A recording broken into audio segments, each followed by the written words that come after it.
नमस्कार दोस्तों, welcome back to my channel friends. मैं आप सबका अपने चैनल स्टॉक्स फॉर लाइफ पे बहुत स्वागत करता हूं। Welcome to STFL family.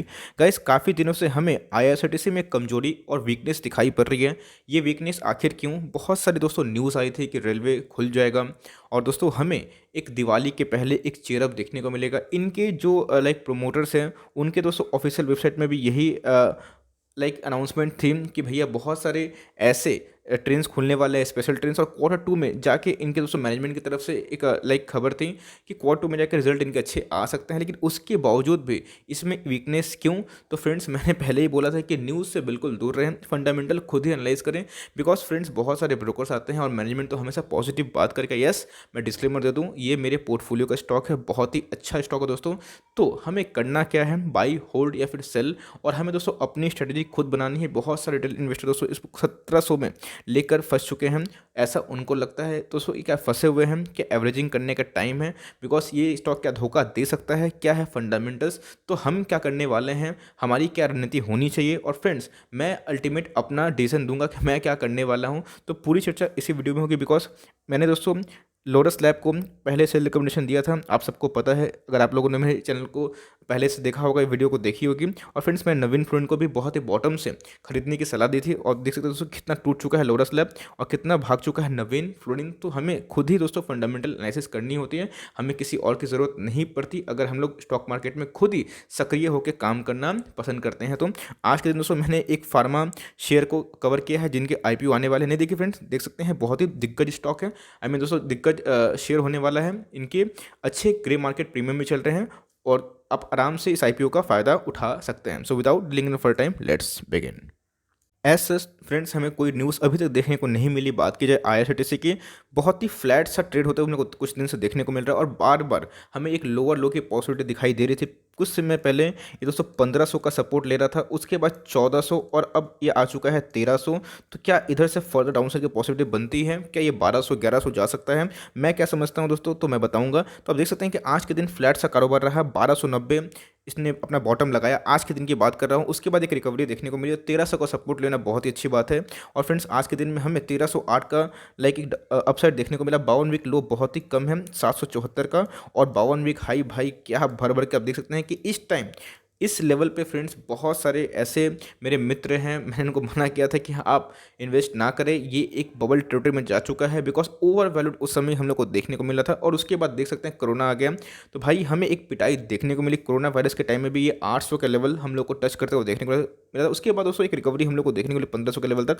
लेकिन उसके बाद भी हमें वीकनेस दिखाई पड़ रही है। ये वीकनेस कब तक रहेगी और कब तक जाके ये स्टॉक भागेगा, ये भी हम लोग एनालिसिस करेंगे। तो भाई मार्केट कैप की बात की जाए, 20,000 करोड़ की मार्केट कैप वाली दिग्गज कंपनी है। बिकॉज एक मोनोपोलिस्टिक बिजनेस में काम करती है फ्रेंड्स। आईआरसीटीसी का बस एक ही जरिया है कि आप बुकिंग कर सकते हैं और कोई उनके दूसरे माध्यम नहीं है। तो बिजनेस में काफ़ी दम है, इसीलिए इंडस्ट्री पी में भी काफ़ी हम लोग को दम दिखाई दे रहा है। और भाई ये जिस पी पे ट्रेड कर रहा है भैया, वो तो भैया इंडस्ट्री पी से भी हमें एक कदम आगे देखने को मिल रहा है। आज के दिन रिलीज हमें 37% से ऊपर देखने को मिल रही है। और मैं कितनी बार आप लोगों को समझा समझा के दोस्तों थक चुका हूँ कि कभी भी अगर प्रोमोटर्स अपने स्टेक को कांस्टेंट रखे नहीं रखे और जहाँ पे एफआईआईस और डीआईएस अपने माल को काटना शुरू करें, फ्रेंड्स रिटेलर आंख बंद करके माल इकट्ठा करता है और तब जाके हमें स्टॉक में वीकनेस दिखाई पड़ती है। बिकॉज ये बात हमें समझनी चाहिए कि जब भी एफआईआईस और डीआईएस आते हैं तो वो भाई एक बल्क में शेयर खरीदना पसंद करते हैं और वो अगर शेयर बेचते हैं तो वो कुछ समय तक ही शेयर बेच के भागना पसंद करते हैं। तो वो धीरे धीरे देख सकते हैं फ्रेंड्स कैसे डीआईएस का जो स्टेक था, उसके बाद एफआईएस का जो स्टेक था, कैसे कैसे ग्रेजुअली कम होते हुए देखने को मिला और हमें एक उसके बाद कमजोरी देखने को मिली। और देखते हैं कहाँ पर रिटेल का जो हिस्सा है 5.5%, उसके बाद 4% और उसके बाद 4 से 8% इंटू 2 टाइम्स हो गया दोस्तों, जहाँ पे हमें एफआईएस डीआईएस अपने स्टेक को 50% रिड्यूस कर दिए। तो भाई वॉलेटिलिटी कैसे होगी, कैसे बायर्स आएंगे? बिकॉज जो मैक्सिमम बल्क में बाई करते हैं वही तो नहीं आ रहे हैं। और वो क्यों नहीं आ रहे हैं? बिकॉज इस तरह के फंडामेंटल्स जहाँ हमें लॉकडाउन 2 की स्थिति देखने को मिल रही है, जहां फ्रांस और जर्मनी ने फिर से लॉकडाउन को रीइम्पोज कर दिया। पहले तो सॉरी इसराइल वो कंट्री थी। तो हमें रैली कैसे देखने को मिलेगी? बिकॉज जैसे जैसे कोरोना केसेस बढ़ेंगे तो गवर्नमेंट के ऊपर भी एक प्रेशर बनेगा। यस, पीवीआर और आइनॉक्स में भी वही प्रेशर हम लोग को देखने को मिल रहा है। लेस आईआरसीटीसी में फ्रेंड्स हमें वही कंडीशन देखने को मिल रही है और सरकार मजबूर होकर भी ट्रेन चलाएंगे, लेकिन उस एफिशिएंसी से नहीं चलाएंगे। और जितने स्पेशल ट्रेन थे बहुतों को लगा कि बहुत ही अच्छा बुक होगा, लेकिन दोस्तों सेफ्टी की वजह से हमें बहुत सारे ट्रेन रद्द होते हुए देखने को मिल रहे हैं। और क्यों नहीं होंगे, क्योंकि जान है तो जहान है, और जिसकी वजह से हमें ये स्टॉक थोड़ा सा वीक अभी देखने को मिला। लेकिन दोस्तों स्टॉक में कोई भी बुराई नहीं है। ऐसा क्यों, तो चलिए फंडामेंटल देखते हैं। अगर पीवीआर, आइनॉक्स और आईआरसीटीसी में आपको चूज़ करना हो तो मेरे हिसाब से आपको आईआरसीटीसी में जाना चाहिए और लॉन्ग टर्म का निवेश सोचना चाहिए। ऐसा क्यों, तो चलिए डिस्कस करते हैं। कंपनी की सेल्स की बात की जाए तो भाई हमें सेल्स में अच्छी खासी बढ़त देखने को मिल रही है। कंपनी के खर्चे छोड़ के कंपनी के प्रॉफिट की बात की जाए तो कंपनी के प्रॉफिट में एक अच्छी खासी छलांग देखने को मिल रही है। 308 करोड़ से कंपनी के प्रॉफिट में हमें 528 करोड़ की बढ़ोतरी देखने को मिल रही है। कंपनी के पास तो ह्यूज रिजर्व सरप्लस नहीं है जस्ट लाइक अदर कंपनीज, लेकिन कंपनी के पास एक ऐसा रिजर्व सरप्लस है जो ठीक ठाक ही है, और 9 से 11 करोड़ से हमें कंपनी में एक अच्छा खासा रिजर्व सरप्लस में जंप देखने को मिल रहा है। कंपनी की रिटर्न ऑन इक्विटी बहुत ही इंपॉर्टेंट पैरामीटर होता है फ्रेंड्स। रिटर्न ऑन इक्विटी बहुत ऐसा पैरामीटर होता है जहां इक्विटी के अगेंस्ट बताता है कि आपके एक शेयर में कितना रिटर्न मिल रहा है।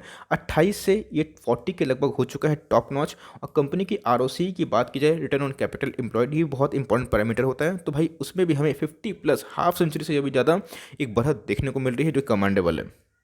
ये पार्ट बहुत ही इंपॉर्टेंट है, और बहुत ऐसे मेरे ऐसे इन्वेस्टर भी रहते हैं। यस, मैं डेट को बहुत ही बुरा नहीं समझता हूँ, लेकिन जो कंपनी डेट को आराम से हैंडल करवाती है वो ठीक ठाक है। लेकिन 100 में से 80 कंपनी डेट वाली फेल हो जाती है। कुछ कुछ ही ऐसी कंपनी होती है जो डेट को संभाल लेती है, लेकिन जिस पे नो डेट रहे वो दोस्तों बहुत ही अच्छी कंपनी कैटेगरी में आ जाती है, बिकॉज उस पर कोई टेंशन नहीं होता है।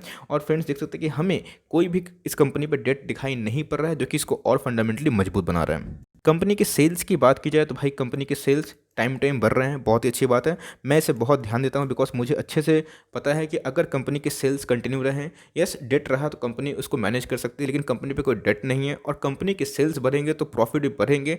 और बहुत सारे रास्ता है जो प्रॉफिट को आराम से इंक्रीज कर सकते हैं। यही रीज़न है फ्रेंड्स कि सेल्स में हमें फ्लैट सा बढ़ोतरी देखने को मिला, लेकिन आप देख सकते हैं प्रॉफिट इंटू 2 टाइम्स जंप हो चुकी है। ऐसे ही कंपनी जो डेट फ्री हो, जो कंटिन्यूसली सेल्स में ग्रोथ करती हो, जो कंटिन्यूसली प्रॉफिट में ग्रोथ करती हो, ऐसी ही कंपनी दोस्तों आपको चाहिए। ऐसा नहीं है कि कंपनी सिर्फ और सिर्फ एक साल का ही परफॉर्मेंस ऐसा दी है। आप देख सकते हैं कंपनी की जो रेवेन्यू है वो टाइम टाइम बढ़ रहे हैं। ये 2017, 18, 19, 20 और कंपनी 17, 18, 19 और 20 से क्या मस्त प्रॉफिट में एक जंप दिखाई है। एक भी रुपये का डेट नहीं, और इतना अच्छा मार्जिन और इतना अच्छा हमें रेवेन्यू और एक ग्रोथ दिखाई पड़ रही है। मोनोपोली वाले बिजनेस दोस्तों, एक गवर्नमेंट का बैकअप और एक क्या चाहिए इन्वेस्टर को, सारी चीज़ है। लेकिन मैं इसके शेयर को क्या खरीदने की राय 1700 में दूंगा? बिल्कुल नहीं। 1500? बिल्कुल नहीं। 1300 क्या सही भाव है? चलिए वो आप डिस्कस करते हैं। लेकिन उसके पहले आप देख सकते हैं इसका आईपीओ सुपर हिट हुआ था, और आईपीओ के पहले दिन ही हमें 100% का लिस्टिंग गेन देखने को मिला, और सबके इन्वेस्टर्स के पैसे पहले दिन ही डबल हो गए थे। उसके बाद स्टॉक क्या 200 रैली मारा, और उसके बाद हमें देख सकते हैं कैसे डायरेक्ट एक गिरावट देखने को मिली, जहाँ पे ट्रेन्स, रेलवे सारे बंद हो गए थे। उसके बाद हमें एक अच्छा बाउंस बैक देखने को मिला। अब ये एक कॉन्सोलेशन बॉक्स में आ चुका है, और आप देख सकते कंटिन्यूसली ये डाउन साइड में जा रहा है। ये कितना गिर सकता है, कितना टूट सकता है, क्या होंगे बेस्ट बाइंग लेवल, चलिए वो डिस्कस करते हैं। चार्ट पे अगर सीधे देखो दोस्तों, बॉलिंजर बैंड से मैं डिस्कस करना ज़्यादा बेटर समझता हूँ, बिकॉज वो हमें डेविएशन बताता है। अब देखते हैं कैसे ये एक रेंज बाउंड बहुत ही दिनों से हम लोग को देखने को मिलता है। एक एक दिन का कैंडल दोस्तों एक एक दिन बयां करता है कि एक एक दिन में क्या क्या ट्रेडिंग हम लोग को देखने को मिल रही थी। तो 1400, 1300, 1400, 1300 और बहुत ज़्यादा तो 1450 तक भी बाउंस बैक मारते हुए देखने को मिला था। उसके बाद जब जब जैसे जैसे दोस्तों कोरोना वायरस के केसेस बढ़ना शुरू है, आप देख सकते हैं कि इधर से हमें एक स्लोप में डिक्लाइन देखने को मिल रहा है। और ये दोस्तों जब कोविड का जो सेकेंड वेव आया और जब लॉकडाउन का न्यूज़ आया, तो उसके बाद ही ये हमें और भी ज़्यादा डाउन साइड देखने को मिल रहा है। और अब ये अपने जो लोअर बैंड है उसको टच कर दिया है। यस, अब दोस्तों स्टॉक में वैल्यू नजर आ रही है। यस, ऐसे स्टॉक को आप 2000 में बिल्कुल भी ना खरीदें, लेकिन दोस्तों अगर ऐसे स्टॉक को आप 1300 पे इग्नोर करेंगे तो ये भी अच्छी बात नहीं है। यस, अब करते हैं बेस्ट बाइंग लेवल। मेरे हिसाब से अगर दोस्तों आप लॉन्ग टर्म इन्वेस्टर हैं, आपको एसआईपी की तरह एक गवर्नमेंट स्टॉक चाहिए, एक गवर्नमेंट का बैकअप जहां पे आपके पैसे सुरक्षित रहें, मोनोपोलिस्टिक तरीके से रहें, और आप सीधा रेलवे में निवेश करें, तो ऐसा स्टॉक आपके लिए बना हुआ है। बस आपको ऐसे स्टॉक को 5 से 7 साल होल्ड करना पड़ेगा, और आपको एसआईपी करते रहनी पड़ेगी। यस, मैं लमसम की राय नहीं दे रहा हूँ, बिकॉज दोस्तों जब तक कोविड की वैक्सीन नहीं आ जाती और जब तक हमें एक क्या बोल सकता हूँ क्राउड देखने को नहीं मिल सकता है, तब तक दोस्तों ऐसे स्टॉक के सेंटिमेंट चेंज नहीं होंगे। बिकॉज ये क्राउड वाले ही स्टॉक है, जितना क्राउड बढ़ेगा इतने उनके रेवेन्यू बढ़ेंगे। और इंडिया में दोस्तों 150 करोड़ की आबादी है, और बात की जाए बिगेस्ट नेटवर्क की, तो भैया रेलवे बहुत बिगेस्ट नेटवर्क है। और आप कहीं से भी बुकिंग करो कुछ भी, तो आपको आईआरसीटीसी के प्लेटफॉर्म से ही बुकिंग करना पड़ेगा। और बहुत सारे लाइक फूड्स हैं, इनके जो कैटरिंग सर्विसेज हैं, इनके अदर पानी बिजनेसेस भी है, और जिस हिसाब से ये प्राइवेट ट्रेन को एक्वायर करने के चक्कर में है, तो हो सकता है दोस्तों कि कल के दिन ये बहुत ही और भी अच्छा मल्टीबैगर बन जाए। तो आपको इसका बॉटम शायद ना पता हो, because no one can confirm you कि बॉटम कब बना है। ये दोस्तों हकीकत है, सच है, हम लोग बस अनुमान लगा सकते हैं बॉटम बना है या फिर नहीं है। ये दोस्तों किसी के हाथ में नहीं होता है। तो ऐसे स्टॉक कभी भी रिकवरी कर सकते हैं अगर एक अच्छी न्यूज़ आती है ट्रेन को लेके और वैक्सीन को लेके। तो भाई ऐसे स्टॉक को आप छोड़े ना, एसआईपी कर सकते हैं। यस, अगर ऐसे स्टॉक को आप 1300 पे भी लेते हैं तो बिल्कुल भी ख़राब नहीं है। यस, लेकिन आपको माइंडसेट बनाना पड़ेगा कि अगर डाउनसाइड जाता है तो मैं उसको और खरीद के एवरेज कर दूं। इसका जो असली अच्छा बहुत मार्जिन ऑफ सेफ्टी प्राइस है दोस्तों वो 1250 है।